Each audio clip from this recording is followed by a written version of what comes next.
సచివాలయం ముట్టడికి ఏఎస్ఎఫ్ సభ్యులు ప్రయత్నించారు. బీఆర్కే భవన్ దగ్గర విద్యార్థి నేతలు పోలీసులు అడ్డుకుని అరెస్ట్ చేశారు. ముఖ్యమంత్రి రేవంత్ రెడ్డి వెంటనే విద్యార్థులకు న్యాయం చేయాలంటూ నినాదాలు చేశారు.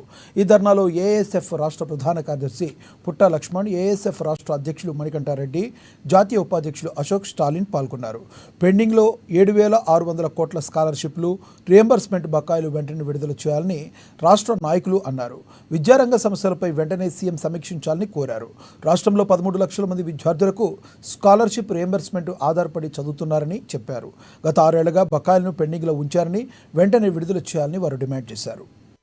డిమాండ్ చేస్తా ఉన్నాం. లేని పక్షాలు ఖచ్చితంగా భవిష్యత్తులో దశల వారీగా ఒక రియంబర్స్మెంట్ విడుదల చేసేంత వరకు మేము పోరాటాలు కొనసాగిస్తామని చెప్పేసి ఈ సందర్భంగా కాంగ్రెస్ ప్రభుత్వం మేము హెచ్చరిస్తా ఉన్నాం. ఈ రోజు రాష్ట్రంలో రేవంత్ రెడ్డి సర్కారు విద్యార్థులపై సౌతి తల్లి ప్రేమను చూపెడతా ఉన్నది. గతంలో మరి బీఆర్ఎస్ పార్టీ ఉన్నప్పుడు ఆ ఫీజు బకాయిలను కూడా కాంగ్రెస్ అధికారంలోకి వస్తే మేము చెల్లిస్తామని చెప్పని ఉత్తర ప్రగల్భాలు పలికినటువంటి రేవంత్ రెడ్డి గారు మరి కాంగ్రెస్ సర్కారు 10 నెలలు అవుతుంది అధికారంలోకి వచ్చి, మొన్న ఒక 2 నెలల క్రితమే ఈ యొక్క ఫీజు బకాయిలు కూడా ఏకకాలంలో వన్ టైం సెటిల్మెంట్ అని చెప్పని చెప్పినటువంటి సీఎం రేవంత్ రెడ్డి గారు ఇప్పుడు దాదాపుగా 2 నెలలు గడుస్తున్నాయి. మీరు చెప్పినటువంటి మాట ప్రకారం అయినా పెండింగ్ లో ఉన్నటువంటి 7,650 కోట్ల రూపాయల బకాయిలు ఇంతవరకు ఏ విద్యార్థి కూడా ఇవ్వలేదు. అదే విధంగా రాష్ట్ర వ్యాప్తంగా కోడై కూస్తూ విద్యార్థులందరూ రోడ్డెక్కినా గానీ ఆ విద్యార్థుల సమస్యలను పట్టించుకునే దౌర్భాగ్య ప్రభుత్వం కాంగ్రెస్ ప్రభుత్వం చెప్పని ఈ రోజు ఏఐఎస్ఎఫ్ గా సచివాలయం ముట్టడి కార్యక్రమానికి పిలిపించామంటే ఇచ్చినటువంటి హామీలు వివరించడం ద్వారా పేద విద్యార్థులు స్కాలర్షిప్ల మీద, ఫీజు మీద ఆధారపడి తమ చదువులు కొనసాగిస్తున్నారు. కాబట్టి ఈ రోజు ఫీజు బకాయిలు రాకపోవడం ద్వారా